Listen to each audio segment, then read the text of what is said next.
Hello, everybody. Welcome to the World of Brickfilms podcast. I'm your host, William of OW Studios. Joining us, as always, is my good friend and co-host, Sean Woods of Sleep Hunter. How many THAC specials is this now? I think it's actually only our second because we actually didn't do one last year. Okay. Well, you know, the good thing about being a THAC judge is that I don't have to do any catch-up for this podcast. Yeah, I mean, I did, but that's just because I've been buried underneath like loads of studying and stuff. But yeah, I managed to finally get around to watching them all. But yeah, our special guest is the winner of THAC 2021, JacobCrow. Hi, thank you for having me. Yeah, well, congratulations for winning with In Search of Penitence. Thank you. Yeah, I was genuinely quite surprised by it, to be honest, because I wasn't totally happy with how it came out, but obviously the judges liked it, so no complaints in that front. But yeah, no, it was a really strong year. A lot of great entries this time around. Yeah, I think it would be no surprise to say that it, you know, there were some battles in the results. Yeah, I can imagine. I've sort of like I had a quick run through some of the entries I hadn't seen before this, and there's like there could have easily been a top 30 or 40. Like there's so many good ones in there. That's the thing about THAC, especially when it comes to THAC, is like, the middle section of the entries is like pretty much all around the same level of quality, I would say. So, you know, like there's many entries that easily could have landed in around the 11 to 15 or even the 6 to 15 spots, you know. It's tricky to really try and pick them out and order them, and I guess it's rather subjective. But, you know, there really are a lot of entries that I would say are very close in quality when it comes to THAC entries. I mean, it's saying quite a lot when twickabrick comes 11th place. I was so shocked by that. I really, really enjoyed that entry. I was sure that one would be a ranking entry. Well, maybe I should, I don't know if I should say, you know, how much I should reveal about, like, you know, why it mightn't have placed in the top 10 or not, but I maybe I will. I don't think they'd particularly mind, but I think that the judges felt similarly in that we all agreed that it was, especially for a THAC entry, it was absolutely exquisitely shot. Like every single shot was just, you know, really, really well pulled off. But as an entire film, you know, we always talk about, like, or sometimes the topic comes up in discussions of brick filming, like, oh, is there one thing that's better to do with brick filming than something else? And generally we say, you know, no, it's not better to do one type of brick film than the other. But I would say it is more difficult to successfully pull off certain things with brick filming than others. And, you know, I think it would take more time to successfully pull off a dramatic brick film. And by that I mean it's easy to make it unintentionally funny. So I think if you are like hard cutting between printed faces, it can come across a tad goofy. So it may. I will say one thing I did feel at the very end when it kind of the camera kind of cuts, like it sort of like cuts slightly closer towards him, and he goes like, ah. That's what I'm getting at, yeah. Yeah, I felt that quite funny. Even though it was beautifully shot, and I thought it should still make the top 10 at least, but it just didn't quite squeak in. Yeah, that's fair. I mean, I kind of like my reading of it was always like that was more played as a punchline. Oh, like I think I don't know. I didn't necessarily see it as much of a dramatic film. I think it was definitely. Although it was sort of set up that way, I think it was always going to be a sort of more comedic ending at the end. I seemed to get the impression that it wasn't going for a comedic end. That's interesting. That is interesting. I guess that's the thing. Like all these entries is sort of everybody's got such varying takes on them, and I think because they're so short in the main as well, like there's a lot of room for interpretation. And I think, definitely is sort of... Yeah, I feel like it's kind of something that is almost becoming a cliche for me to say at this point, but like I feel like all of the kind of placing entries could have been first in a weak year. Mm-hmm. I mean, that's that. Yeah, I think we say that every contest special nowadays. Yeah, that must be a good sign that the contests just keep going up. Since we've done the podcast, the contests have just got like way better. The entries. Yeah, I think we started the podcast right about at the time when they were starting to pick up again, and they've just kind of gotten better and better since. But I do want to say that, yeah, generally speaking, you know, judges are looking for like. They're trying to find a balance between technical qualities and story. So, you know, well, I think that the results were well ordered. But then again, I know what we were looking for. But, you know, other people might think the results are kind of all over the place because, like, an entry that looks like it has sloppier animation or camera work is, you know, placing higher than, like, Twig's entry or whatever. But, you know, it probably means that we liked it better on a story level and on, like, full overall film experience level. I think you can definitely look past any sort of technical shortcomings if the story's there, for sure. Like, and I think especially some of the higher up entries that were definitely more story driven, and I think you got more enjoyment from that. For me, at least. That's how I feel. Yeah, and not only do I genuinely feel that that's a good way of judging things, it also gives a more balanced, like. You know, people don't have to have been around for years and have tons of fancy equipment to be able to place. So I think that's a benefit. It's very telling as well that this year had a record number of entrants, and I think it's such a good sign that more and more people are taking part in these sorts of competitions and community events. Like it's fantastic to see, I think. Yeah, I mean, nice. I would say as well, like I feel like because like it was such a big like number of entries, like it you know, there was still so many like great entries that didn't place just because there's just so many great entries this year, you know, like.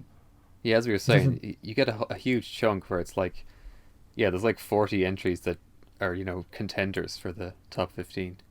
Yeah. Or thereabouts. Actually, there's something that I find really interesting about. For you, Jacob, within like THAC. So the last 3 years, you've gone from third place to second place, and now first place. So that's quite funny. I noticed that the other day when I was looking back on my channel. It's like, yeah, that's interesting. Can't really keep the trend up. But, yeah, where do you go next? I guess next you have to host THAC. Yeah, that would be a challenge. But yeah, as I say, like I was genuinely taken aback that In Search of Penitence won this time around because, as I said, there were so many great entries. And like you were saying, Sean, I think a lot of the more story-driven ones placed highly and deservedly. And I kind of felt... I mean, THAC for me, because I've done it 4 times now, and it's sort of like... It seems to be almost a 50-50 when you get into the swing of it, like, is this idea going to work or not? And you don't really have the time to sort of change your idea halfway through. That's right, yeah. So I was kind of like, I got so far through with it, and I couldn't come up with an ending that satisfied me. And I was trying desperately to come up with some kind of extra scene to sort of conclude it a bit more tidily. And I didn't quite come up with anything that worked in the time frame. So it feels a little bit unfinished and a bit rough around the edges in that sense. So yeah. I don't know. Yeah, I think what sold it for me was the scene when he goes for the phone but then stops. That felt like, you know, there was enough going on there. I think I very deliberately left a lot of it open to interpretation, and I kind of, part of that was intentional, but part of it was also I just couldn't settle on an idea, and I wasn't sure exactly how, like, what I wanted the guy to have done. So it's sort of like implied that he's done something bad. But I just couldn't quite figure out what I wanted that to be and sort of how to tell that story. So it was... But yeah, I think that the priest's kind of arc was all sort of there. It was just coming with a bit more meat on the bones for the rest of it. But also, I was impressed that the film has full sound design. Has like reverb inside the church. Because usually sound design is the thing that suffers the most in time crunch contests. Oh yeah, definitely. Yeah, it's every year. It's a challenge getting the sound done. And that's usually one of the things I leave till last as well. So I wanted it to work from a technical standpoint, because I wasn't happy with the story, so I was like, right, if I get this right, at least it's good for the channel.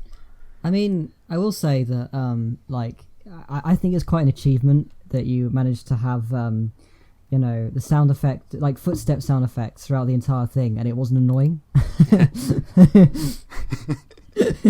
Yeah, they were quite loud.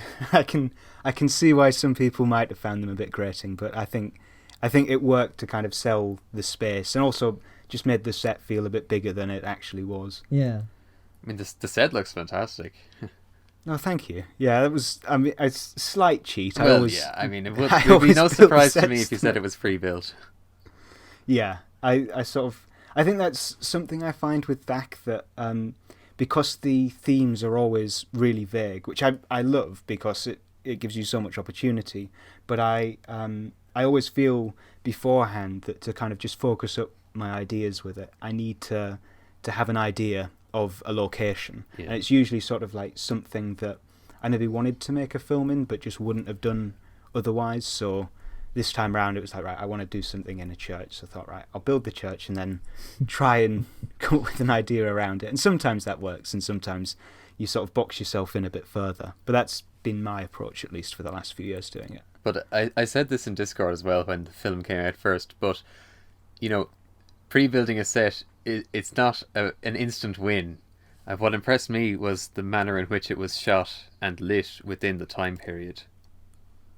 Yeah. And I especially like the, you seem to have very steady, subtle camera movements, not just in this, but in some other recent films. So I was wondering what your setup for camera motion is.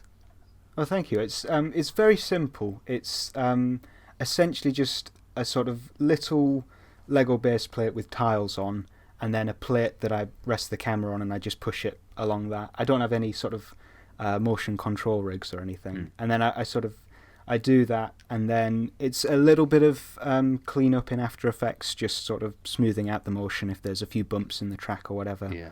Nice. But yeah, it's just sort of getting the camera plate to move really slowly, which can be very tedious, but usually I think it turns out quite nicely. I mean, that's kind of like what I do as well. Do you find that, like, when you're going from, like, to separate tiles, sometimes there's kind of like a bump because it kind of like, Oh, yeah. It's you have to kind of like keep pressing them down, which is really awkward. Yeah. But yeah, when you get it to work, it's actually a very, very easy solution. And I think for people, because I still use a DSLR, and I know there's been a push recently for a lot of Brickfilms to be using, is it the Logitech C920, the sort of really portable one that lets you get in the set and a lot of nice camera moves. Yeah, I want to get back into the C920 now, actually, yeah. Oh, really? Yeah, that's what I'd like to do next.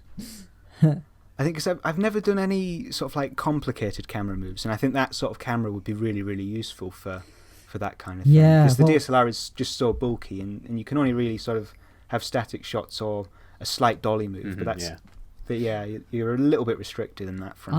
I absolutely love doing camera movements in my Brickfilms, and it's kind of like one of the things that kind of, it kind of stops me from kind of wanting to kind of move on to like using a DSLR or something, because I just really love the amount of movement you can do with it, and also just like how close you can get to the minifigures.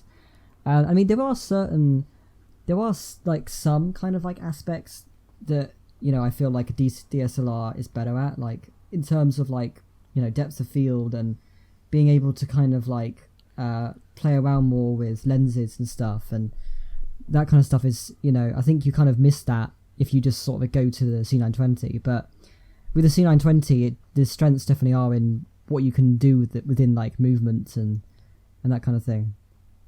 Yeah, it seems really versatile, and there's, as I say, like there's been a very serious uptick in it being used in like really high-end brick films recently. Yeah, I think that Forrest's Mandalorian film was shot with C920. Yeah, it's got that kind of texture about it, and there's so many intricate camera moves. It's right there in the set with the people. I think that that's the big advantage, is that you can get that close, and it doesn't look bad. Like, it's still a really nice camera for being that close up to the figures. Yeah. Well, yeah, it can focus really close, but also the fact that it's got such a wide lens means that if you move it along with the figures, there's a nice sense of motion. Yeah, I think because with the DSLR, I'm sort of always at 50mm seemingly, just to kind of like get close to the figures, because you just can't otherwise.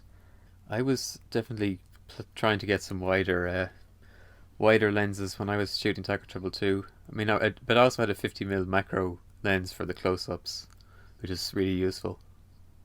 So for some of the wide shots in that film, like what sort of focal length were you on? Mostly 35.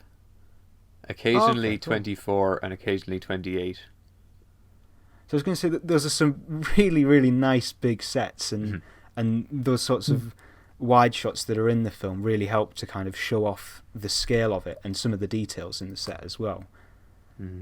Thank you. Yeah, I love pretty much all my favourite shots were shot on 35. Yeah, I mean, there's a really nice variety of like, just different kind of shots, different, like focal lengths, and kind of, it feels like, it feels just very cinematic, I guess. Is what, like. I was hoping to do that. I was hoping to do that because it's a, mostly talking film. Yeah. Definitely. Bring some cinematic quality to it. But, like once you're getting to about 50mm, the image becomes flat. Yeah. And sometimes it can be useful. Like, let's say there's a shot in Tiger Trouble 2 when Jingles calls Dr. X and it changes focus and Dr. X stands up.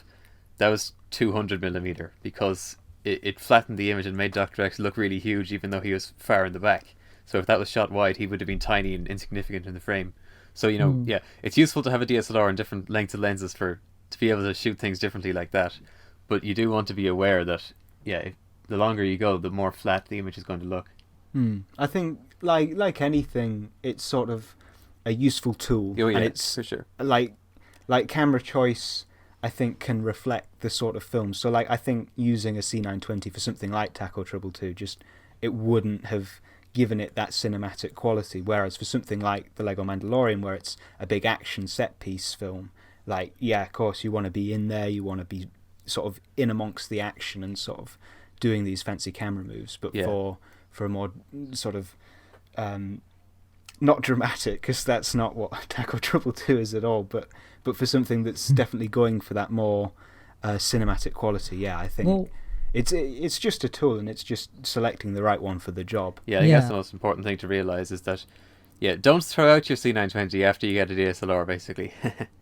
I think like they both have like different qualities, and I think one, like the C920 works very well if you want to do, like you said, an action sort of film. But if you want it to physically look really nice in terms of like, having something that looks really cinematic, that's when like DSLR I think kind of comes in quite well. And I feel like, especially when you're doing something like THAC Trouble 2, which is, the entire thing is like dialogue.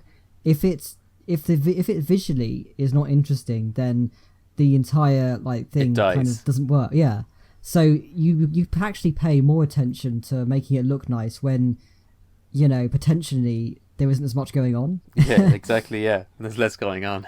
For sure, and I think that also goes beyond just the camera choice and the lens choice as well. It then becomes a shot choice question, because as you say, like a lot of THAC Trouble 2 is dialogue, and it's sort of keeping the shots interesting and fresh throughout all of that so that people don't get bored watching it. And I think that was sort of pulled off really, really nicely. Like every single shot felt unique. It never felt like you were repeating yourself with any of it. Very glad you think so, yeah. There is sort of that kind of sense as well, isn't there? Of like, I guess the cinematographers kind of like sort of point of view of sort of thinking like, when you cut to this person, there's a reason for cutting to that person, and I did feel that a lot with THAC Trouble 2, definitely. Well, but we'll have more opportunities to talk about Taco Trouble too. So I wanted to say that it feels to me like when you made the Office job, that was like a bit of a departure in style, and seeming like a step in a new direction for you in terms of how the film was made, more cinematic, and also that it wasn't a dialogue based film. It kind of feels to me like, would I be correct in thinking that your older stuff, the like more sketch based stuff, was like Stonebreakers 10 influenced? Yeah, Stonebreakers. Yeah, he was a big influence. I think a lot of the early Some Kid 101 stuff as well. I think whereas now I'm sort of, and I think part of that was because I was doing the videos with my friend Ross a lot of the time. Like, I was always animating, but he sort of helped a lot with the scripting, so we were definitely going for a sort of slightly more sketch based comedic take, and now it's just me. I'm definitely, I think, more heavily influenced by a lot of the earlier sort of Mind Games stuff and twickabrick stuff, and I think the more kind of, not more serious, but I think certainly more kind of cinematic and more dramatic brick films. Yeah, definitely. I was going to ask what the influence was there that made it seem like a kind of a sudden shift in style. Yeah, I think it was definitely at that point Ross and I had stopped writing so much together, but I still wanted to keep doing some animation, because for me at least it's not easier than live action filmmaking, but when it's sort of just you doing it, you can it's a way of getting your ideas to film that doesn't require you having to get a crew of people, or and also just the scope of what you can do with Lego. Like, you can make a big sci-fi film, or you can make a really big horror film, and it can have those sort of cinematic qualities that you wouldn't necessarily be able to get if you were doing the same sort of scale of production in live action. So yeah, for me it was definitely wanting to carry on filmmaking in some regard, but just sort of doing it in a different, more reined in approach, I think. Because you're a film student, well, you were a film student. Yeah, I graduated last year. Because so as a fellow film student, do you ever get this kind of sense of like, you prefer brick filming way more? I think in some respects, yeah, I do, yeah, and it's sort of like, and like with as we were saying about camera choice and things, I think it's, the medium is also a tool. It's sort of like and I think at this kind of level, I think knowing your limitations and knowing what you can do in live action versus what you can do with Lego, I think it's important for the kinds of projects that you take on, because I couldn't necessarily do something like In Search of Penitence as a live action film. It's certainly not in the same time scale. So I think, yeah, there's a lot more freedom with brick filming, I think, because you can sort of just do whatever. You don't have to worry about location permits or finding actors.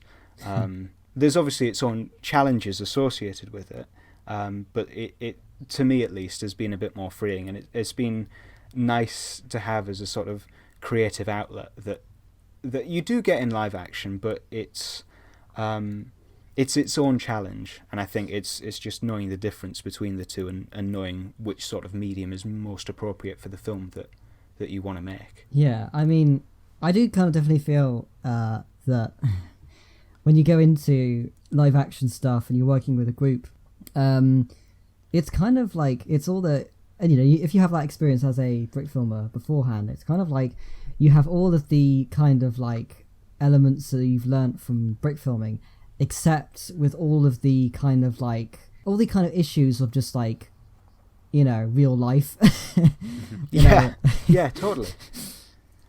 And I think it goes both ways as well. Like the stuff that you learn from brick filming you can apply to live action, but also I've found, certainly this last year, a lot of the stuff, particularly with lighting, that I've learnt through doing live action, I've been able to apply back into brick filming, and I think it's kind of like one feeds the other almost. Oh yeah, I mean, I mean, university's made me a much better brick filmer as well. So yeah, I definitely think they do kind of feed off each other, don't they? Really. That is a great thing about stop motion, is that all of the real life lighting principles apply. Yeah. Yeah. Yeah. It's just I think a small version, isn't it, of like. Mm-hmm. And once again, you get a bit more freedom through doing it with stop motion because the lights are just that much bigger in proportion to the set, so you can do a lot more with it, I think. But I feel like it's easier to. Okay, I mean, relatively speaking, I'm talking if you've gotten to a pretty good level, it's easier to make a brick film that's actually going to stand out, and people will pay attention, than it is to try to make something that'll stand out in the the world of live action filmmaking, or like puppet based stop motion. I'm just thinking of how Sanjira made a 17 odd minute puppet film that's really good, has loads of big sets and great animation and original music and all that, but he had a bigger impact with his multi-plane brick film, like really weird, really quickly made, like 1.5 weeks of animation. and that seemed to stand out more and connect with more people. I think that there's definitely something to be said about the community, the sort of brick film community, because it's definitely a niche art form, I guess, if you want to call it that. And I think it's definitely easier to make something like that stand out more than live action, because at the end of the day, like, anyone ultimately can pick up their phone and make a live action short film. Like, it might not be very good, but I think it's so saturated, especially on YouTube. Like, if you just search short film, you'll get so many millions of results. Whereas brick films, like, obviously there's a lot of them, and there's a lot of people doing it now. But I think it's definitely a smaller community than the live action short filmmaking world is. Yeah, I feel like there's actually probably more of a like community as well within brick filming than it is in like the short film, like short live action film community, because I feel like it is more like feasible to actually make like more than like one film every 2 years when it's like a brick film. Yeah. Whereas like I think in the live action world, you spend like a year working really hard to just make like something that's like 12 minutes long, and it's like submitting it to film festivals, and people occasionally seeing it but never getting like a wide amount of sort of like views and stuff. And it's, I don't know, I feel like the being able to kind of like make more than one brick film like a year or whatever, I'd certainly be happy to be able to make one 12-minute brick film every year. yeah. I know what you mean, though. I think, like, especially you made a point about film festivals. I think they're great if you're kind of in that clique, but breaking into film festivals is so tough, especially now with Film Freeway and places online. Like, there's just so many people entering. Like, the chances of you getting a film sort of screened in those places and reaching the audience you want is just so slim. And I think even more slim if you're posting it on YouTube, because there is just so much out there in terms of short films. So I think definitely having not a more streamlined community, because I think the brick film in community, it has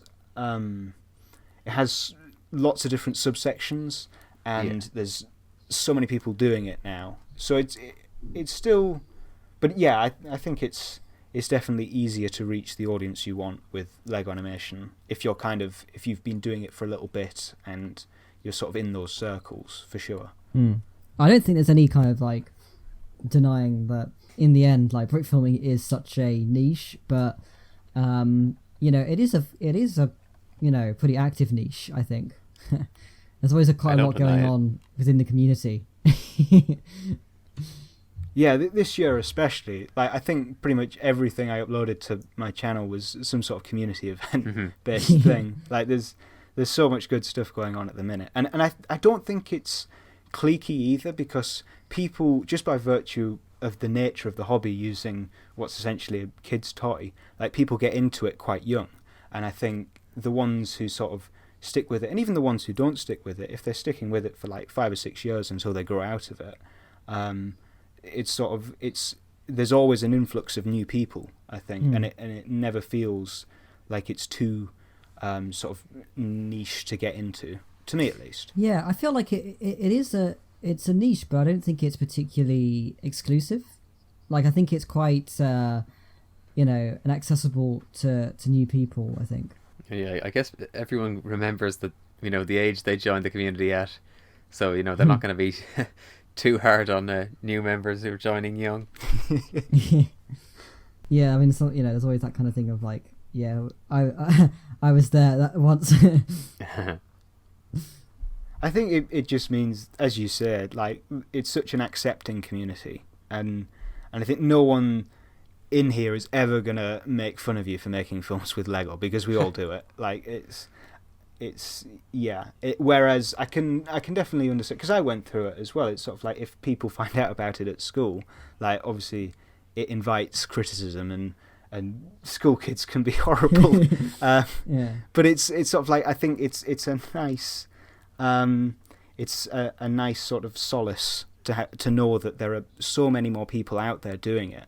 And even if you're not particularly active with the community, like I'll be the first to admit I'm not as active as I'd like to be.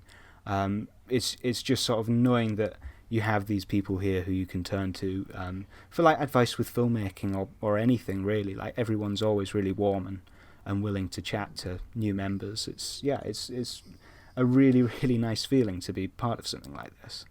Yeah, I mean, what has your experience been kind of like when you've shared Brickfilms with people within your circle in like university? I think it's sort of, at university people are always a lot more open about it. Not open, but they're more accepting of it. So, and especially because, like, well, you'll know this as well studying film, like anybody who's doing anything to do with film is your course mates want to know about it. And so I think that was really refreshing, knowing that you could openly talk about Lego animating with your peers.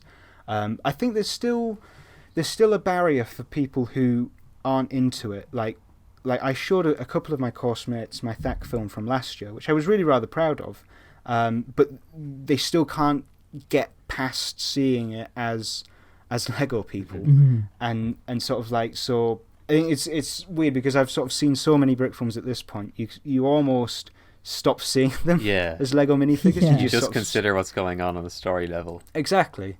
So you don't necessarily think about how it looks from an outsider's perspective, and I think with things like the Lego Movie making it more mainstream, it's definitely something that people are more alright about. And I think, like, especially for people studying film, more of them will be openly admitting the fact that they started doing Lego brick films when they were kids, and then because I think most people dabble with it at some point if they've got Lego or if they've got other toys that they want to make a little animation with, like, and I think it's definitely more film oriented people are fine with it. And even at school, to be fair, I never experienced any particular bullying or anything over it, so I had quite a nice experience in that front. I'm sure other people might not have had such a nice experience of it, and that's not nice. But I think it's just knowing that there are other people out there who do. Like, a couple of my really close friends I met through doing Lego Doctor Who stuff, and it's sort of like you just never know where you'll find people doing the same sort of thing that you're doing. Yeah, I mean, I've generally found that when I've like shared some of my stuff to people in university, that they've generally been really quite positive. But I think I generally try and show more of the like comedic films, because I think it's easier to kind of show, comedy brick films. In the sense that was my mistake, showing my like most dramatic film.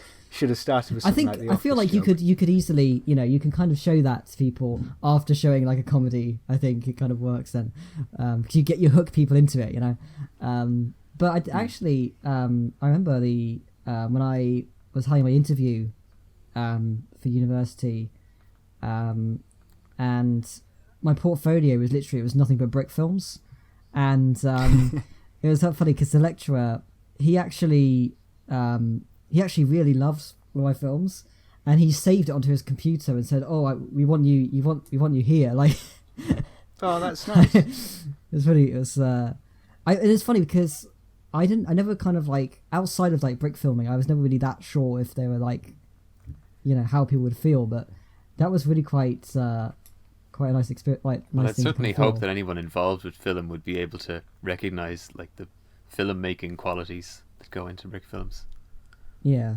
regardless. For sure, and I think like with that kind of example of like going to film school or going for interviews for film course at university, I think having brick films in your portfolio, it shows initiative as well, because it's kind of like not everyone growing up in school has mates who are also into filmmaking, and so I think the fact that you can make your own stuff and you're sort of taking that step towards making your own films, even if you can't do it in the traditional live action sense, I think it definitely bodes well. And as you say, I think people who are in the sort of film circles definitely will see that and appreciate it, definitely. Yeah, absolutely. But I liked in the THAC entry that you did last year, the light coming through the windows, how it lights up like one side of his face more than the other. I always like it's such a tricky effect to do, because there's no texture on Lego people's faces, but it's like every film you ever see, like it feels like that sort of, it's a great way to make contrast with light on actors' faces, and you just can't quite do it in the same way with Lego. So it's a challenge. You've got to just have so many flags sort of to get the light pointing in exactly the way you want it to. But yeah, no, thank you. There is a quality to that, especially that opening shot of nostalgia, that kind of reminds me of the. I don't know if you've ever seen the Bricks in Motion documentary. I haven't been able to get around to it yet. Because it reminds me of there are some like animation like segments that were made especially for the documentary, and there's one shot like in an apartment with a window like that, and it kind of. The way the lighting is and everything, it feels quite reminiscent of that, in terms of like how like how like polished it looks, and I feel like that shot is really nice. Oh, thank you. I'll have to get round to the Bricks in Motion documentary now. I've been meaning to for so long. It's got some extremely visually impressive original animation. But I definitely recommend people to get into motivated light sources, because previously I'd always just light everything from above, and I'd always end up getting trolled if characters had to wear hats that had a big rim, because the shadow would be on their face. But if you're lighting through a window, then the light hits their face from the side, so the rim of the hat doesn't matter at all. The light gets right under it. It was one of the big things I learnt from doing sort of lighting and cinematography at uni, was sort of making use of the space you had. So for the grad film I worked on, which I worked on as a DOP, it was sort of like in locations we shot, it was just knowing where the windows were, and then just positioning the lights sort of broadly where they were. And that's sort of a technique that I've applied, I think, in pretty much every brick film I've done since, is just sort of like know where the practical light is coming from in the scene, and then just light according to that, and you can't steer too far wrong with it. There is definitely like, it's not even, I don't think it's something you even think about until you start to notice it, but like you want your lighting to make sense, and like if you're just kind of like you can make lighting look genuinely decent, but it might, if you actually kind of think about it might not actually make sense in terms of like where the light source is supposed to be. I know what you mean. Like, it's one of those things where when you're young, you don't even consider it, but then as soon as you finally realize it, you can never go back. Yeah. But even though the Delight animation test or animation challenge entry you did for Brick Film Day, that was really well lit with the windows. Yeah, thank you. That was I was trying to go for that same sort of thing of just having the light pouring in through the windows, and that was a tricky one to light, because I really should get some more lighting gear, but I'm still just using the same two IKEA desk lamps that I've been using for for like 10 years now, and it's just getting them positioned in different places and using different gels and diffusions and sort of trying to create effects with what's a relatively limited setup. Lots of reflector boards, like just using bits of A4 paper and I love bouncing light off flagging paper as well. Just using plates for that is But you know what I like about that animation in particular is that when the guy is standing in front of the window, like when the camera can see the window behind him, you've allowed the front of his face to be dim, a bit more dingy, you know. Like sometimes I see people, they have a light behind the character, but then they've also lit the face from the front because they just think it looks too dark. And then I'm saying to them, you know, if the light's behind them, the other side of them should look darker. So take that light away. Yeah. It's finding a balance with it. Yeah, definitely. Because I think otherwise, that would have just looked a bit too flat. And I think part of that was born out of limitations, because I did just have the two lights. So it was sort of like one was streaming in through the windows, and then one was used for the kind of ceiling lights in that shot. So then it was just using a bit of just a bit of A4 paper in front of the guy's face to bring him out a little bit. But otherwise, I think if it had been another light source beaming onto him, it would have looked a bit more unnatural. Yeah, it definitely. would have been strange. It really has a feel of like natural lighting, like it's on location. How you'd imagine it to be in like live action, where you don't actually, if say for example you didn't use any actual like light sources outside of what was already there, kind of thing. It's kind of the effects you get from that, and it looks really good, I think. Oh, thank you. Yeah, I think there's certainly amongst some Brick films recently, I think there's definitely a push for more naturalism with lighting, and I think for me at least a big component of that has been LEDs coming into the forefront, like Brick Stuff and Brick Loot and places like that have just been absolutely dominating Brick films lately, and I think they look great, and they're sort of slowly becoming more affordable, which is really nice, because it just means that you can get more practical light sources in your scene and it look decent, whereas sort of 5 or 10 years ago it was sort of like what you could do with your big sort of floodlights, and that was kind of it. That was it, yeah. But yeah, I think there's definitely a move towards that sort of style of lighting, which is nice to see. Yeah, it's because I think for the more sort of cinematic Brick films, it's definitely the lighting. Like I think Taco Trouble 2 is a great. I know I keep bringing it up. It's a great example of it, because it's the same sort of thing where you have this gorgeous light streaming in through the windows, and that informs all the other lighting decisions in the space, and it just works fantastically. Yeah, that was definitely what I had in mind. Like in most of the shots, I kept as much of the set standing as possible, so that I could keep the light coming in the windows to keep it consistent and natural, rather than trying to fake it. But even at that, I still had to move the lights for every shot. Like I couldn't just set them up and call them good to go. Like I was still moving them every time to try and highlight exactly what I wanted to for each individual shot. Yeah, and I don't think that's a bad thing. Oh no, especially because it looks consistent. Like between shots, you wouldn't have been able to tell that the lighting rig had changed at all. But even so, I kind of had the idea in mind that I would rather shoot for the individual shot than ultimate consistency. You know what I mean? Yeah. No, I think that's fair, because then it's sort of like, so long as there's a broad consistency between it, I think do what's best for the shot and what works from a kind of story perspective, like what sort of lighting is going to best help tell the story for that particular shot. Yeah, I think that's definitely the right approach for it. Yeah, I mean, really, when you're making any film, really, you're fudging things all over the place.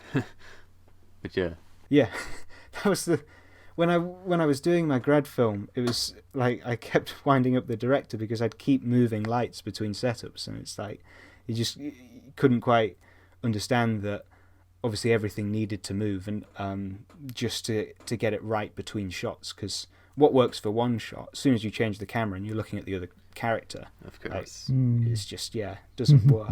Sometimes you have to change the positions of the characters as well. Yeah, and again, I don't think that's a bad thing, No, as long exactly. as like it's not like noticeable. Yeah, as long Like, as there's it's like fine. continuity is there as well. But actually, I just realised we've actually kind of forgotten to kind of like ask any of the normal questions Usual we questions. usually ask. Yeah. I was actually, so I guess I might as well ask, what got you like into brick filming first? I think it was sort of when I was young, because I've been doing it since I was a kid. I think it was just knowing, like having that obsession with Lego to start with, and then sort of I got into making little films with my brothers, just little live action sketches and things, and then it just sort of slowly, them growing out of it and me not having anyone else to make films with, and just turning to Lego, because I think like one of my earliest inspirations with brick filming was I can't remember what it was exactly. It was a Lego Star Wars video competition, and it must have been in like 2005 or 6. Yeah, And I know the one. It's from 07. Was it from 7?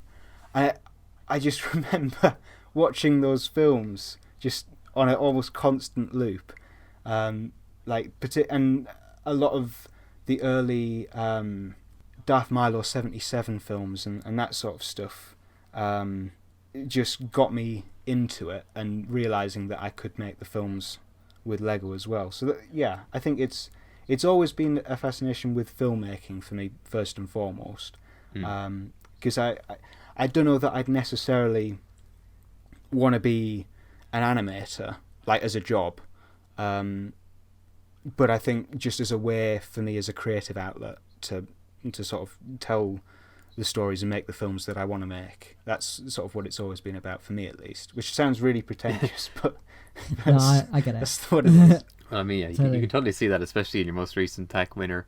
You know, it's super cinematic. Like you don't even need a lot of movement of the figures for it to come across as a complete film. Well, thank in you. the way it's made. But actually, just to go backtrack a little bit, I just have to ask. You know, you're talking about getting into brick filming from watching the entries to the Star Wars contest. So I'm guessing you would have been watching an average Death Star day. Yes, yeah. Yeah. That's one that every now and then I still kind of search for it if I can. I was actually Sorry, surprised just to rewatch popped it again in my- recently enough, and you know, obviously the picture quality is terrible, but I still thought it was actually funny. I've not seen it for a few years. That's really impressive that it's managed to hold up. There's a funny part involving a cardboard cutout, and I think the picture quality kind of helps to sell the joke because you don't realise that it's a cutout at first. I think one of the other ones, not in the competition, but a film that I saw a lot of, was the Eddie Izzard animation that I think a lot of people have saw back in that sort of time period. The recreation of the Death Star tray sequence. That sort of, I think I did the rounds quite a lot on early YouTube. I mean, It certainly did. I've heard even people like that don't know brick films talking about that. I've always been aware of it, but Yeah. I've never understood why it got as big as it did. No, it's really bizarre, especially at that time. I think some of the entries to the Star Wars competition were certainly more interesting. But for whatever reason, it just, I think maybe just because it was one of those early ones that took off, it just kind of like, I think everyone just, like, you never know what will go viral with Lego animations, and I think because it was one of the earlier ones, I think to do that, I don't know why, but it's yeah, I just enjoy it. Did you ever see a brick film called The Bad Nights? I don't think so. I don't think I've come across it. Yeah, that was a big one Bad at the Nights. time. That kind of nobody ever talks about anymore. I'll have a quick search of it.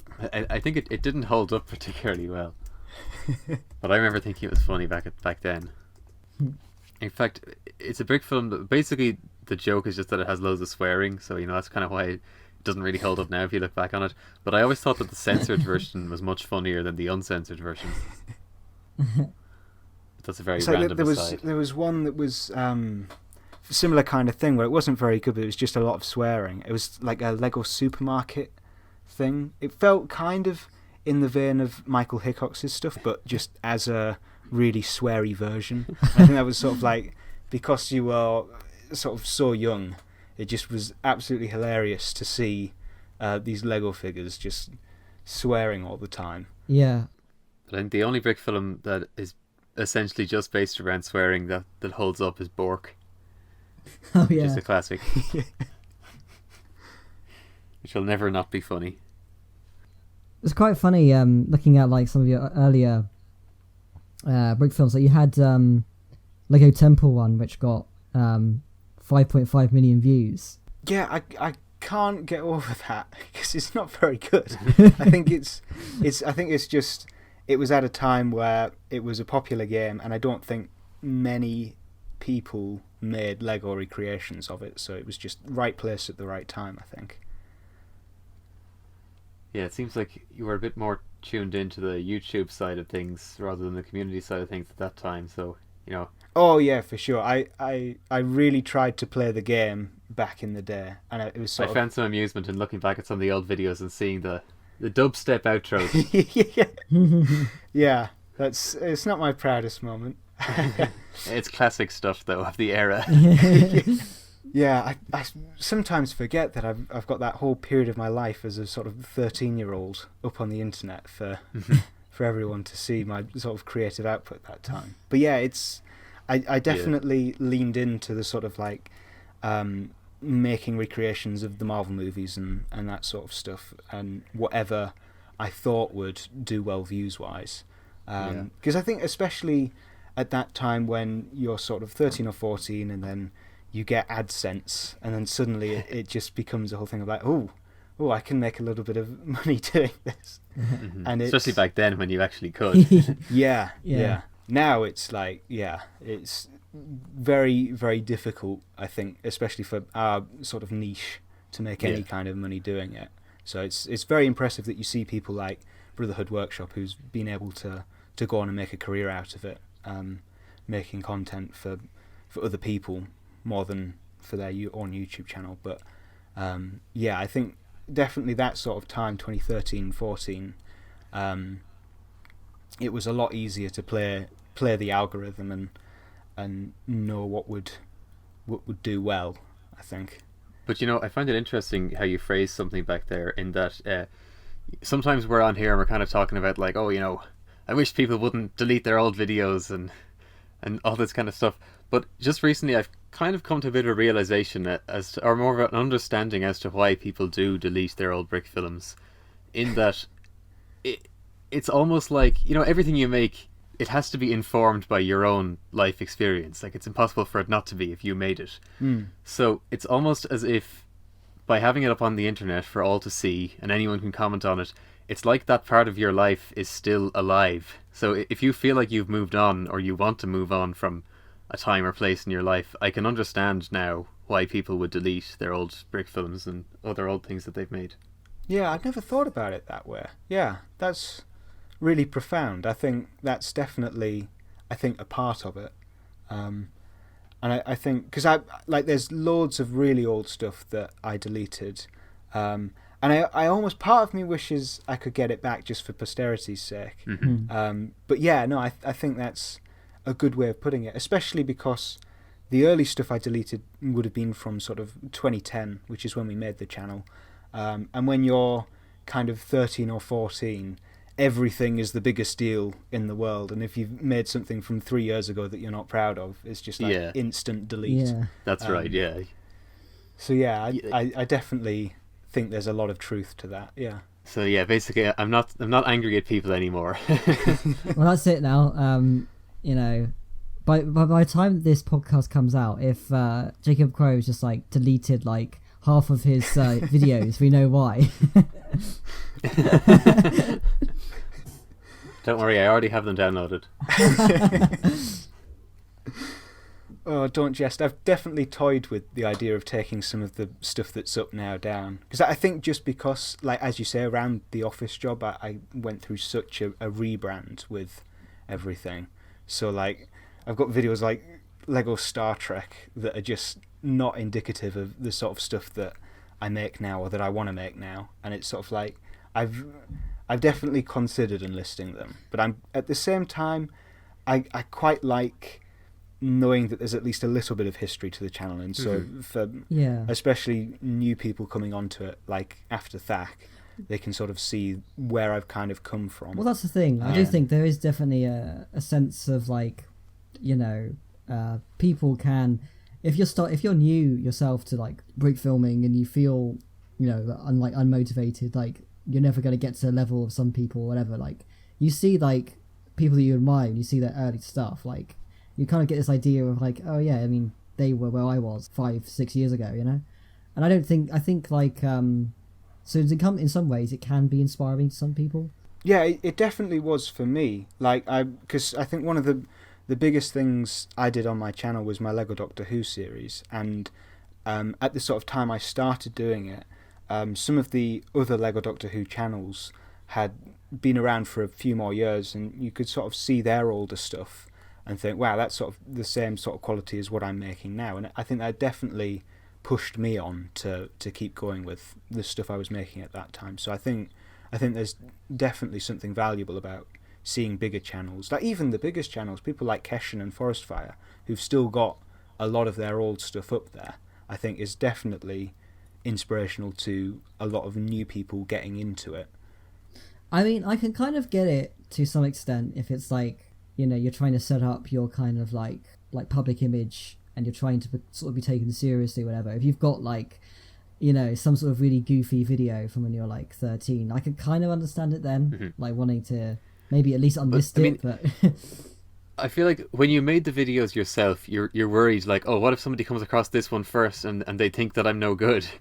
But you know, I know myself, if I come across somebody's old video, I can see clearly, you know, it's uploaded in like 2010, 2011, 2012. I'm not going to think, oh, I bet they're at the same level of quality today. No, I do think there are like, it's something that is relatable to everybody, I think. I think in the same way that we were talking earlier about like how if you've got like new people that are new to the community or whatever, we've all had that kind of lived experience as of being, you know, young, and you know, there's always going to be like the occasional early video or whatever that's kind of like hasn't aged very well or whatever, but it's like, oh god, yeah. You prove yourself by what you do like today, you know. It's, I think, yeah, actually that's a good point. Like, yeah, if you had some old questionable stuff in your ancient videos and you don't do it anymore, I mean, that just shows the growth. Yeah, so that's a good thing. Hey, so this is William from the future. We now started to talk about the top 10 entries of THAC, but we kind of forgot to actually kind of record a transition, so I wanted just to add this quick point. As of with Swol 2020 special, we're only talking about the top 10, but I wanted to quickly congratulate Changed by Vertical Bricks, The Lucky Quarter by Beatup Bricks Productions, Drafted by 2x4 Productions, The Unexpected Travels of Jolfund the Swol by Gold Brick Productions, and Leaving You by twickabrick for placing 15th to 11th spots, respectively. This was an unprecedented year for most entries in a THAC, so coming into the top 15 is an amazing achievement on its own. And I also recommend watching those entries as well. And now back to the countdown. Yeah, so number 10 was One Way Street by rioforce. It has funny skellies. There actually is a running theme for this stack, I think. Skeletons. Well, the major running theme this THAC was people with no clothes on. Yeah. Not so much in the top 10, but yeah, for some reason there was tons of entries of this THAC with naked people in them. I suppose skeletons are technically not wearing any clothes. Somewhat. But yeah, I thought this one was... I almost, just knowing rioforce's other work, I almost wanted it to be more weird than it was. I think it... I was expecting it to go in a much stranger direction. But yeah, I think it's a really, really nice little vignette of a film. As with rioforce's other things, I'm not 100% what the overarching message is. But I thought there was something about it that was strangely resonant. And I think it was just overall a really, really solid entry. I kind of feel somewhat the opposite in that I wish it was a bit less spelled out at the end. Yeah, that's fair. And that actually occurred in multiple TAC entries where there'd just be a sign that just kind of wrote exactly what they were thinking on the sign. I mean, and I know it's TAC, and you don't have time to refine how you're going to portray your ideas. I think there is actually one coming up later on. One thing that they did in the film that really kind of like, you know, show don't tell, you know. And I guess to some extent, yeah, this is kind of a bit like that, but it is definitely an interesting entry though. I think I do like it. I think I agree with you, Sean. I think definitely if it had maybe not been as overt at the end, and I think that's, I guess, what I'm getting at when I say I wish it had leaned more into the weirdness that rioforce is known for. No, yeah, I get that now. You can definitely tell it's one of his films, but it feels more reined in, I think, than some of his other work. But as I say, I'm not totally sure what the message is with it, but I think it was enjoyable to watch. I think maybe if it had lent more into the weirdness of the sort of situation. Yeah, it's an interesting entry. But I think we should talk about the 9th place entry. Yeah, change for the best. So this one I found really interesting because I kind of felt like it was almost like a retelling in some ways, maybe unintentionally a retelling of Cognizance. You know, because also in that film, you know, you've got like the hitman who is, you know, contemplating, you know, he's set to kill this guy, and then he, you know, decides right at the last minute not to. So thematically it's quite similar, but completely different kind of film aside from that. I do get that, although, you know, I generally assume that people haven't seen much older brick films unless I know otherwise. Yeah. Because, you know, people in brick filming often don't know the old stuff, especially if they haven't been around that long. And, you know, it's interesting, like, I wasn't really familiar with the guy who made this one. I can't think of anything else he made that I've seen offhand. So, you know, it's nice to be able to see people come along and place in the top 10. Yeah, there were a couple of like you know, names that I didn't actually recognise this THAC, so it's quite nice to see, I think. Yeah, definitely. So there was this guy who I think he came like first. I don't know who he was. Like Jake something. Didn't like that entry as much. The one average guy. I think this is another skeleton entry. Oh yeah, this is another skeleton one. Oh yeah, it is. That's how you win TAC. Everybody loves the jolly Lego skeleton. I didn't fully get the skeleton bit in this one. I kind of like, I get what he was going for, but I'm not 100% that the skeleton thing was necessarily. It wouldn't have been the way I would have done it. But yeah, I think it's a really, really nice concept, and it's sort of very efficiently packaged up as a THAC film. And obviously, as is the case with all these entries, there is only so much you can do in the time allotted. But I don't know that the skeleton thing, for me at least, was necessarily as strong a catalyst for him changing his mind. Yeah, but I don't know. I don't know if I fully got the skeleton bit. I do see where you're coming from in that it could have worked just fine without it, actually. Yeah. Like, if you just got if it had shown him shooting the guy, and then, you know, it cuts back to him looking like he puts the gun down, and then it reveals that the guy is actually still alive. That would have worked for me. Yeah. And I would have understood, like, you know, change of heart and all that. But no, yeah, I mean, it's yeah, I think it's nicely made though, yeah.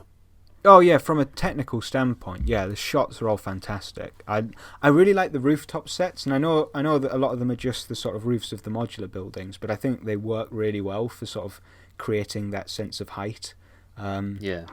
And I like a lot of the out of socket arm animation that I'm hopeless at myself. I think that works really well. Yeah. Do we want to head over to spare parts? Oh yeah, I quite like spare parts. Yeah. It kind of, to me, it felt a bit like a sequel to Plastic Love. the brick film that Joshua Nelson did for Brawl. Well, his description says a sequel / spin-off to the short film Plastic. Well, that would explain it then. So mission accomplished. Shows you how much attention I pay. But it's kind of a I guess a darker kind of spin-off in some ways. It has quite a twist at the end. Yeah, that's what I loved about it. I mean, it's like we were getting at earlier, in that sometimes it's the progression of the story that will sell a film. And that's often the case with Joshua Nelson's films, is that on a story level it feels like there's a lot more going on than the average Brick film.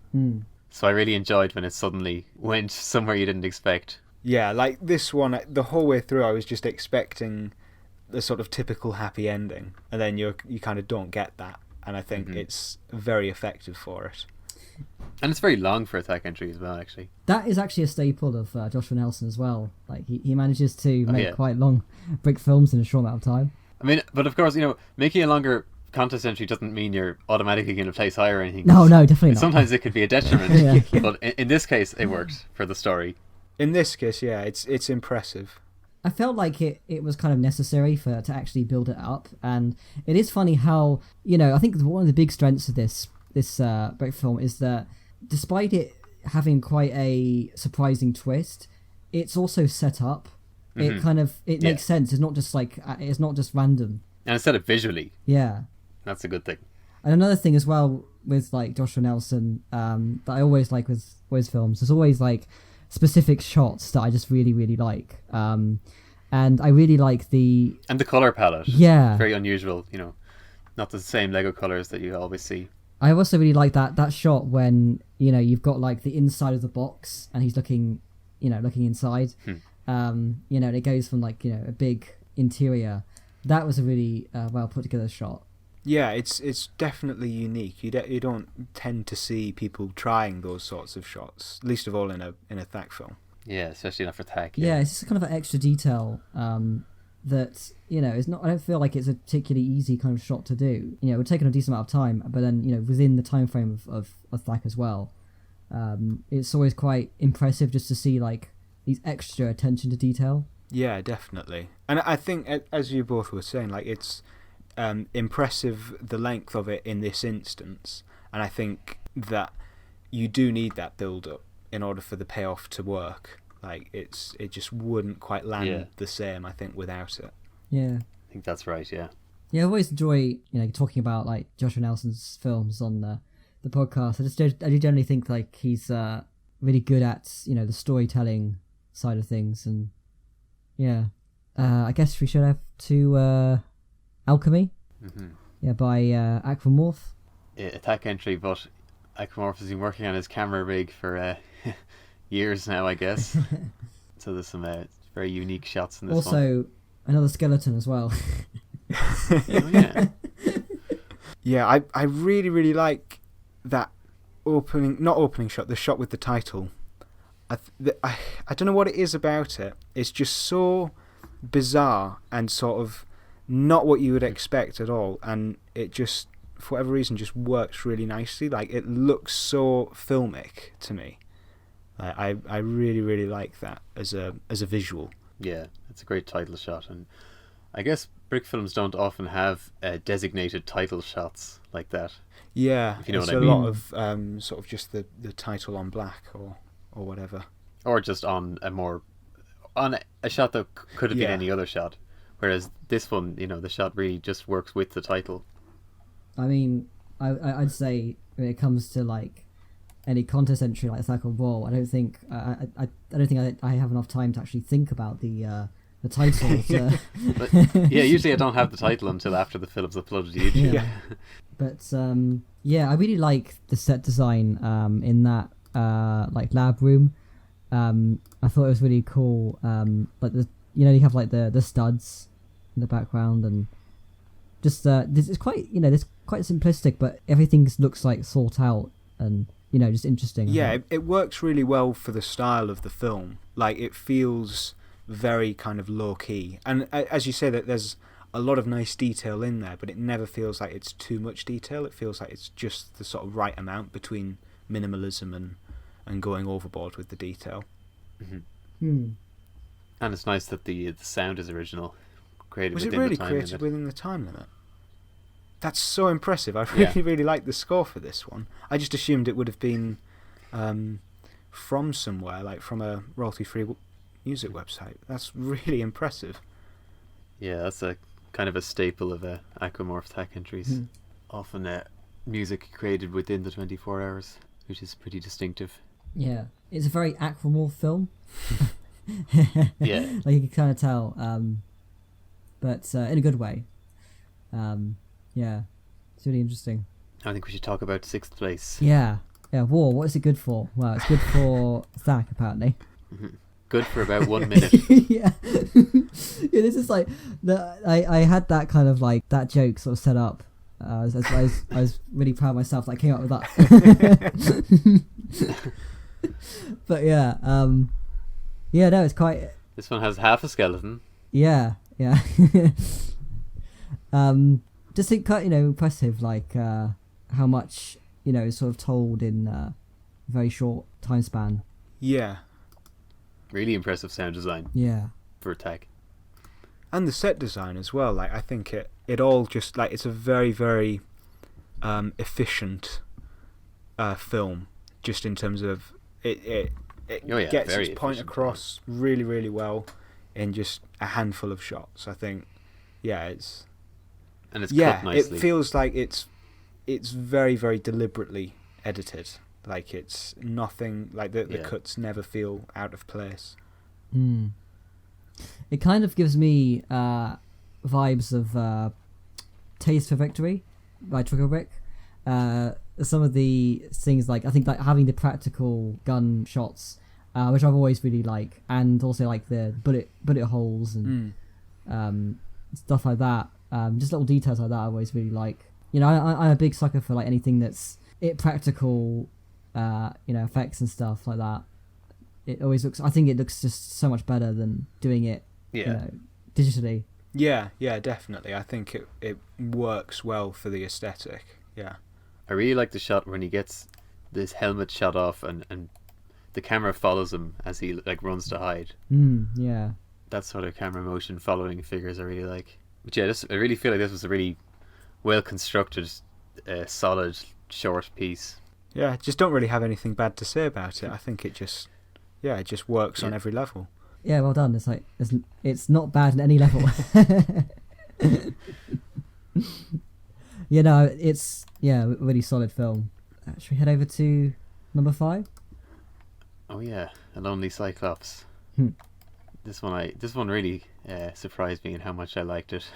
I was really impressed with how much story they managed to fit into a 2-minute film, because 2 minutes as well is quite lengthy for THAC in and of itself, but it feels very, very dense with story, and it's paced very well, and I think it tells a complete story, and I think it has a nice little message to it. It's very warm. I like this one a lot. Yeah, it conveys things very nicely.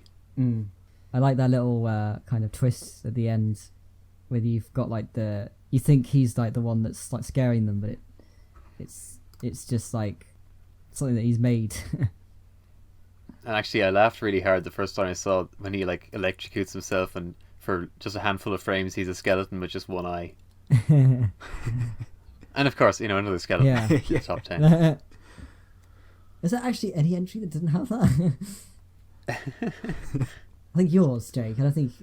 Oh yeah, first place. Yeah. Maybe that's why it came first, because skeleton. it stood out among all the other skeleton entries. Although I've got a graveyard. I don't think that quite counts, but it's close. So there were skeletons underneath. No. There were skeletons in the closet. But yeah, no, I really like it. So there's also, I really like inside his cave, all the detail.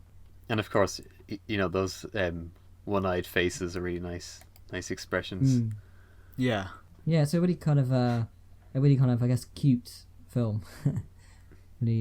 Yeah, it's just very likable. Yeah. Definitely. Very charming. Yeah, and of course, like I've got to mention, I like the old like knights as well. Yeah. I can't remember what those guys are called. You know, all those old knights have different faction names. Was it the? Oh no, it's not who I was thinking it was. I was thinking it was the blue ones. I've forgotten, which I've also forgotten they're called the Falcons. Black Falcons, Falcons. yeah. That was the blue and silver guy. But yeah, you know, the classic minifig parts, they give Brickfilms their own vibe. I've always really liked the Lego Knights. Like classic ones. Yeah, they look really funny.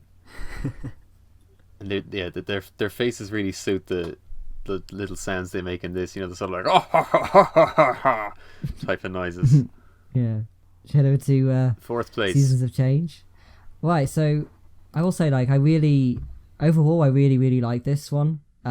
It's got some really impressive set, and I'm not sure if he did like the background was like a computer screen or if it was actually green screen, but it was really well done. I'm pretty sure they are green screens. Yeah. And they're quite clean. Yeah, very clean, and I think that's just really impressive for like a THAC film. Just really like beautifully shot, and I think the lighting is also really good. You know, it matches the green screen really well. It just, the lighting works so well with the sky, and I think the sky is always appropriate as well for the sort of moment that is being conveyed. So I was alluding to something really annoying me in a sort of show don't tell thing. This entire film is no dialogue except for one line, and I don't know why. It stood out to me. I was like, I didn't need that line. Yeah. I think visually everything comes across, and I think that's my only criticism of it, is I think it didn't need that line. I think everything is there. I'm not saying I would have actually like marked it down or anything for having the one line, but it did stick out to me. I immediately thought this should have been a no dialogue film. Yeah. It was so close. Yeah, and I think it's less of a kind of like, oh no, this is really bad, and more of a kind of like all the elements were already there. You didn't need that, I guess. Yeah, exactly. So, but yeah, no, I mean that aside though, I think it kind of does something. I mean, I've sort of like, you know, entertained the idea of doing something like this for like a THAC or a brawl, and I just always thought it'd be far too ambitious to do in just a short time frame. So it's nice to see someone actually try and do it really well. You know, just telling like the story of like someone's entire life, basically. Yeah. So a nice, again, a really nice short film. Yeah, I think, again, nothing really, other than that line of dialogue, nothing really negative to say about it. And I think the line of dialogue, I can understand it to a point, because I know how stressy THAC is, and you're sort of wanting to try and get your point clear. And I think this is the same with sort of rioforce's entry, where it was sort of like just trying to make it absolutely explicit to the audience, and you, because you're kind of, as you're making the films, you're sort of doubting yourself all the time. Yeah, you doubt yourself very much so during THAC. I feel like that's actually something quite an important thing to point out with like when we criticize a lot of these films, is that a lot of the, you know, in a lot of cases it is when you're going through, you know, I think it's kind of more acceptable when it's THAC, because I think you're not necessarily thinking too much of like, you probably are a bit worried whether it comes across as clearly as you think, and just sometimes you kind of feel like, oh yeah, let's make it very clear. And I mean, I could understand. Well, always the hope behind criticizing films is that, you know, you're hoping to get people to think about things in the future. Yeah. You know what I mean? Like, you know, we're not on here criticizing films. They're just saying this sucked. Next. Except for, I mean, that the one that won. I just don't think it should have won. Just really bad. No, joking. But yeah, shall we head over to number 3? Oh yeah. Johnny Thunder and the Orb of Waktu.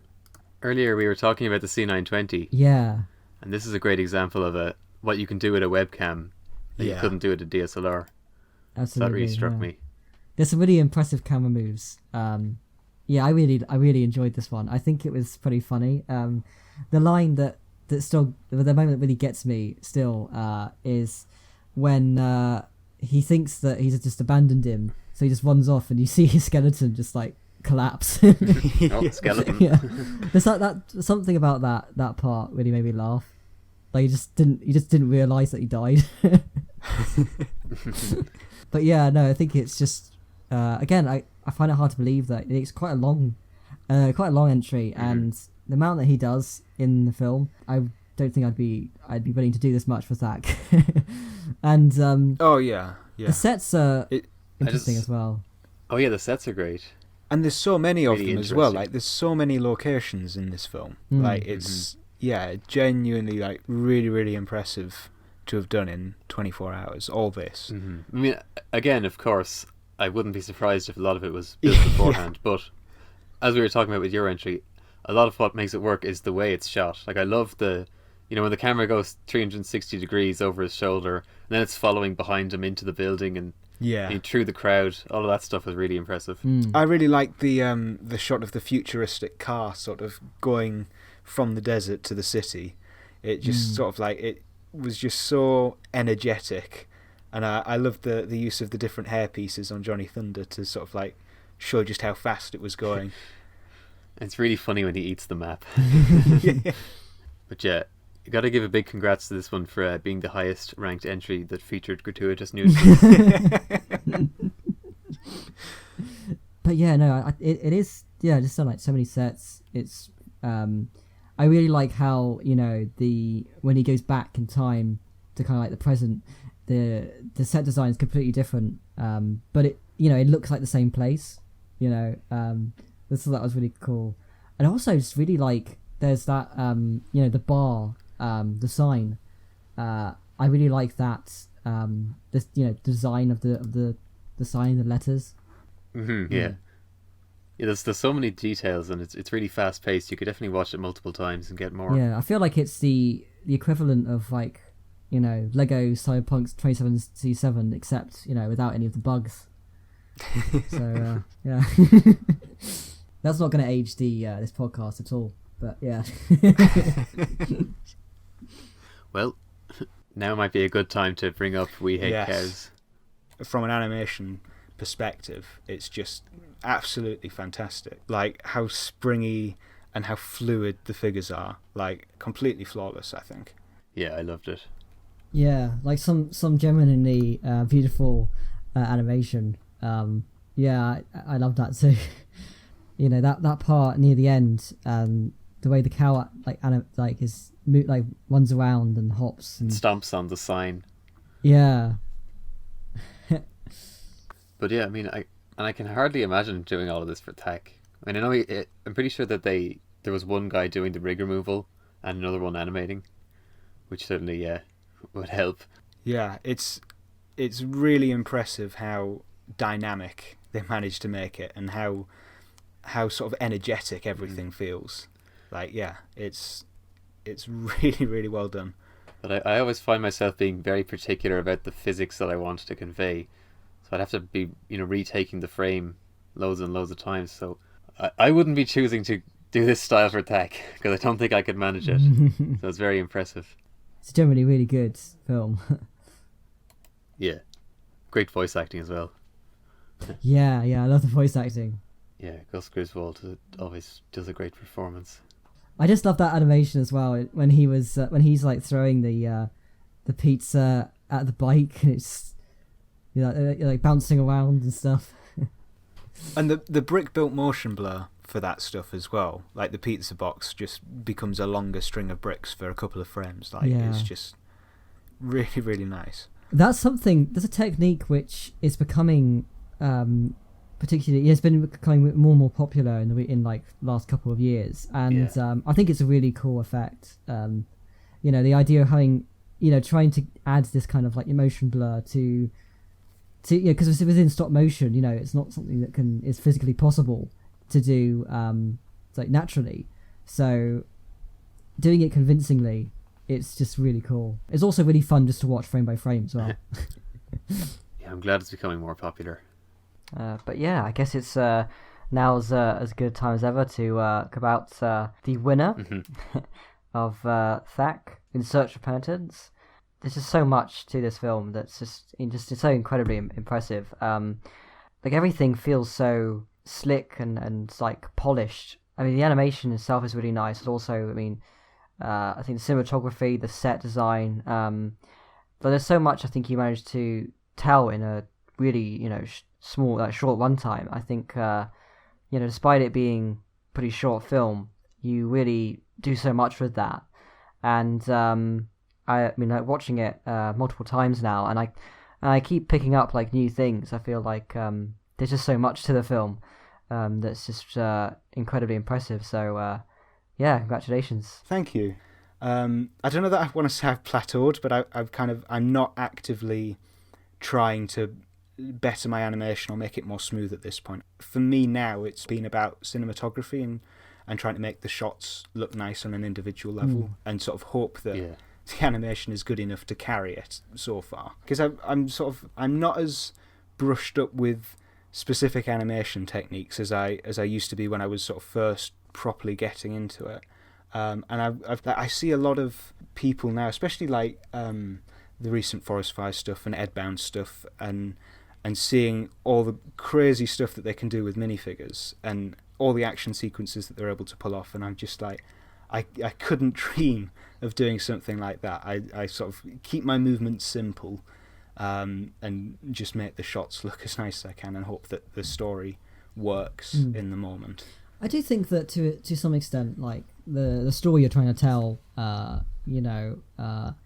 like maybe some kind of like animation techniques and wherever wouldn't work in something more dramatic, like something like your THAC film. I feel like if it had like, I don't know, some overly kind of like elaborate like animation techniques or something, it may not actually match the aesthetic and style. No, I agree. Mm-hmm. So there's that as well, I think. Yeah, that's fair. I suppose I'm just thinking about it from the point of view of like, I've never really tried to go for something that leans into the medium more. Like I'm a huge fan of sort of Forlorn Creatures stuff, and I think he's very good at sort of composing his animations for the medium. Like his figures are very sort of bouncy and they're able to sort of, like when you're watching it as a Lego film, you're not necessarily thinking about it from a dramatic perspective. Like you could show Forlorn Creatures films to someone who's not into Lego or brick filming, and I think they'd get it more than maybe some of my stuff, because I'm trying to go for that kind of live action as Lego sort of look. Yeah. If that makes sense. sense. I feel like the feud of Brickdale could play well to anyone. But yeah, I don't think that's necessarily a bad thing. It's just me kind of not necessarily embracing the medium to its fullest potential and sort of like trying to do something that is basically like a live action film but as a Lego brick film. So yeah, I suppose that's my approach to it. Yeah, I really like just like cinematography and the lighting, and I love stained glass windows in brick films. Yeah. Yeah, they were a pain to do, but I think they worked well. And I think that's the one advantage I think of, not the one advantage, but I guess one of the advantages of building the set beforehand is you can kind of afford to spend a little bit of time sort of tweaking things and getting it to look how you want it to, and then just hope that the theme you can sort of meld into the location you want to do. So what made them a pain? So the way I did it was I had these fence pieces, and I stuck studs on the other side of them, but then it was just getting them to fit in the window slots, because the size of the fences was just slightly too short to fit in the gaps, so they're kind of like all blue tacked sort of very loosely up against the pillars, which it worked, but it was just a bit of a pain for sort of dismantling the walls to get different angles and that kind of thing. Yeah, I see. Yeah, it's actually because I think we just sort of mentioned it earlier about like how everything, the way it's all shot is really nice and everything. But I guess if you building the set prior to actually making the film, was there kind of a bit of a sort of pain trying to actually dismantle parts for certain shots and stuff? I mean, obviously you just said it then, but like I imagine that was took some time. Yeah, and I think that's the thing that always kind of has frustrated me for this year and last year, because I think the office job less so, because that was very confined to one space. But for this one and last year's one as well, I kind of like, as the theme came out, my idea for the story kind of spiraled a bit further out of control. So I had the one set built for the interior of the church, and then it was sort of just a mad panic to build the little office that he goes into and the outside of it as well. So those two sets were built in the 24 hours. It was just the main church hall that was built beforehand. And yeah, I think it's having the idea of the location and then trying to preempt a little bit what the idea would be, and then just trying to make it work. And as I say, like I wasn't totally happy with the story, how it turned out. I think there was room for some more resolution. But it's, yeah, you get boxed in a little bit with the location choice, and it's just trying to make it work as best you can with the time you have. Because you can't, you don't have the time to second guess yourself. You almost just have to go with it, which is, yeah, part of the fun of it, I think. But also can be quite stressful in the moment. I do like, because you mentioned there with the making like the parts, during the time span of Slack.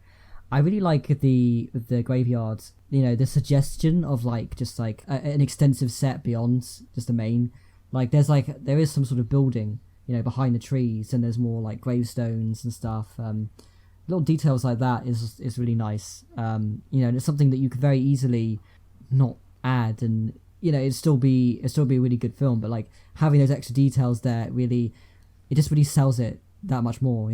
Oh, thank you. Yeah. I think, and it's with some of those sorts of details, it's quite easy to implement them as well. So like the building in the back of that shot was just it's the 4 Privet Drive set.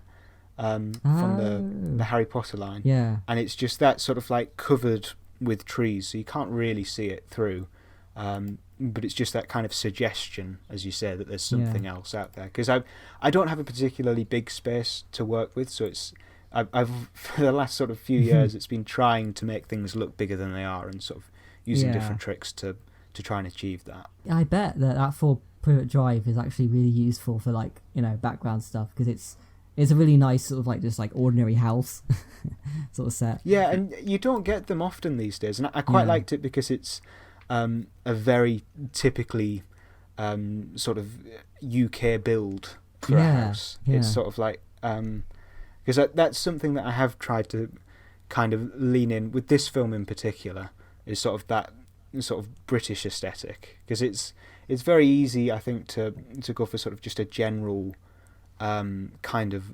Lego look, but I think it's then trying to make things look a bit like real places that I'm starting to find a bit more interesting now. So the church is very obviously inspired by sort of more typically UK sort of medieval churches than more sort of newer American builds, I guess. I guess it's something I hadn't even thought about, but it's quite funny thinking of like a British brick film set in Britain. Like I hadn't even thought about it, but it's funny because I was like a runner for a film with my friends in uni, and we were filming in a church, and it's funny how much the church in this reminded me of that church. Like it it looks like it was a Lego version of that.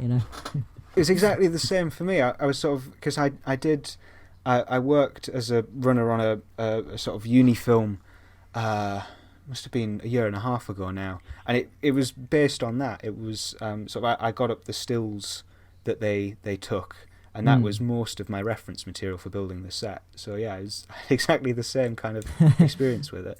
That's funny. And of course, we've brought this up before, but I like when there's a more grounded color palette to the set design. And it makes the important parts stand out, or anything highlighted by light stands out. Yeah. More so than if it was general Lego bright colours everywhere. I like when when he's walking out of the office with the cups, and you see the kind of like warm, I guess like tungsten light of the office, but it's solely in there, and That kind of like little details like that is really good. Also, I think as well, like stained glass windows look really nice out of focus. Oh yeah. Yeah, definitely. I think that was, for me, a big part of it was the aesthetic of the church, was why I wanted to make a film set in that kind of environment, was just to make it look nice more than anything. But I love when you point light at translucent Lego pieces. It just looks great.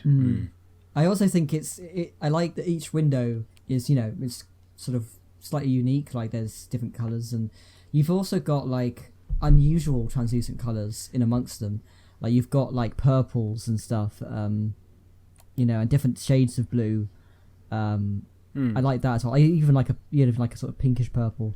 It has a lot of like detail into it. Yeah. And it was just literally sifting through my parts bin just for as many different colours of translucent studs as I could find. But yeah, I think without the stained glass windows, I think the set wouldn't have quite worked as well. And I think I agree. It was nice to use it as you say, Sean, for sort of like using it as a way to filter the light through into the set. I think it worked quite well. It is really nice to have those splashes of colour, and they really stand out. Because otherwise it is quite a grey, drab set. So I think just that little bit of colour, and also as well, it just makes it look slightly more realistic as well, because obviously that's what those kind of churches have. Yeah, and I love the trick with the fence and the studs stuck into it.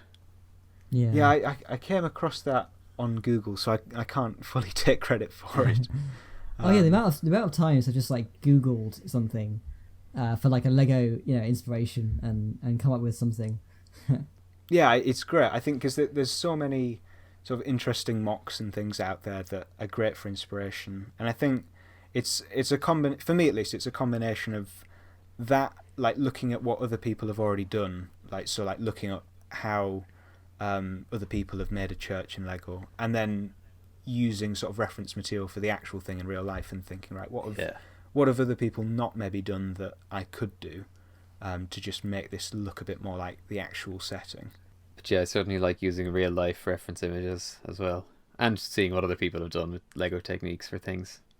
Yeah, I think it's using that sort of combination to sort of come up with a nice medium of something that looks like other Lego stuff, but also looks a little bit more real, to me at least. And I think that's sort of what I've done a bit more over the last few films, is trying to make stuff that is a bit more familiar to me, rather than just like a generic street, or just using the regular generic city buildings that come pre-packaged in sets.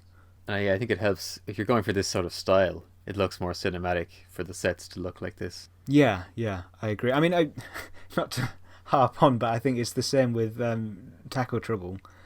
Was that's what I was going for. Yeah, like it looked just like, genuinely, if you squint your eyes, it just looks like an actual courthouse. Like it's just that kind of thing. I was actually kind of concerned when I wanted to make the courthouse the YouTube thumbnail, but I was thinking to myself, if the thumbnail was small, like in the recommended thing on the side, are people going to recognize that it's Lego?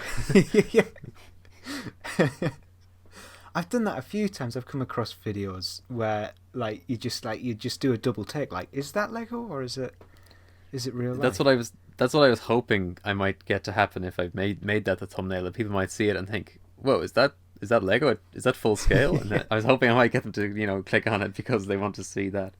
I think especially some of the sort of really big videos, like the ones that get millions of views, like and they're really generic things, like Lego supermarket or Lego train station or something. But the sets just look so genuine.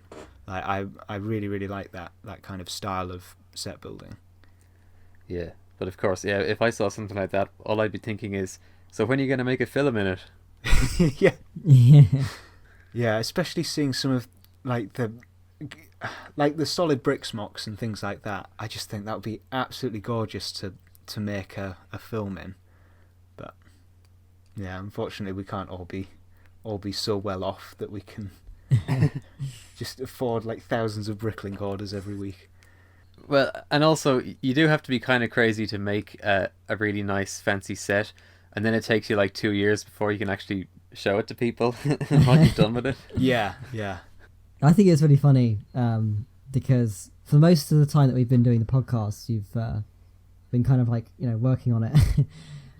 I felt like an idiot on the podcast because I'm talking like, oh, this is what I do when I'm filming, and this is what I do when I'm lighting things. And then if you went to my channel and looked at the videos, you'd be like, what? You don't do any of that stuff. What are you talking about? So now that the film's finally out, I have something to back it up. I mean, yeah, I think we both had this kind of thing of like, both making brick films that like were never going to be finished. It felt like, and now we've done it. Yeah. But yeah, I guess it's kind of funny because originally we wanted to have you on the podcast in 2019, and because I think we really liked the office job, and when I asked you to like be on the podcast this time around, I was really kind of like, I had to kind of like think for a moment because I was really shocked that it's been 2 years since I asked you to be on the podcast. I thought it was like last year. And it's just like, what has happened to time? Like, oh yeah, I was genuinely really shocked. I guess it's been a bit of a crazy year, hasn't it? Yeah, I think I was saying this before, but like, 2020, it's been both a decade, but also just like a really long month at the same time. Yeah, time has just lost all meaning this last year. Like, I'm glad to see the back of it. Absolutely. Slowly but surely. But yeah, I think just before we go, I think we should acknowledge that this THAC, since this is a THAC special, THAC got 116 entries. So I think we should just say big shout out to Willow Tree and also Chris Wynn for boosting the community and the Discord, especially in the recent times. Yeah, definitely. Absolutely, yeah. It was a hugely successful THAC. It was really nice to see, just that much, how much it grew and how many new people did their first THAC this year and stuff. It's just really nice to see. Hopefully it continues to grow as well with next year, because it's sort of like, it's, as I say, this is my fourth one now, and it's kind of like it's stressy, it's manic, but it's a lot of fun, and it kind of, for me at least, sort of kickstarts you into gear to sort of make some more films in the new year. So it's a nice way to ease back into it. Yeah, it's nice to have a release in the new year at the very start. Yeah. But you've got nothing left to prove now, so you can do whatever you want next year. Yeah, just go completely off the wall with you can make the worst. You could make the worst ever brick film if you wanted to. Oh, don't tempt me. You sort of come in the top 10 4 times in a row. So actually it's really funny because the first I didn't even realise till I looked back, but like you came 4th place in your first ever THAC, and then you got to 3rd, 2nd, and then 1st. It's like perfect. Yeah, it's really, really weird. I'm noticing a pattern it's here. Turned out that way. And as I said, like I genuinely wasn't expecting it this year, so I'm very grateful, and I'm glad people enjoyed the film. No, it was a stressy time, this one. I think the office job was probably the smoothest ride I've had doing it. But yeah, it is fun, and you do have a film at the end of it to show for, which is always nice. Yeah, well, congratulations. Well, thank you so much for coming on. No, thank you for having me. It's been really, really nice. It's been great chatting to you guys. Yeah, been a great conversation this time, as usual. Yeah. We always find new things to talk about. I'm usually surprised by just how little we end up repeating topics. I must admit, because I've listened to you guys since donkeys now, but I've been listening to a few of them this week while I've been animating, just to try and think, right, what topics should I try and avoid that you've already done to death. But thank you so much for joining us at long last. Yeah, no, thank you so much for having me. Yeah, it's been great. Bye. Bye.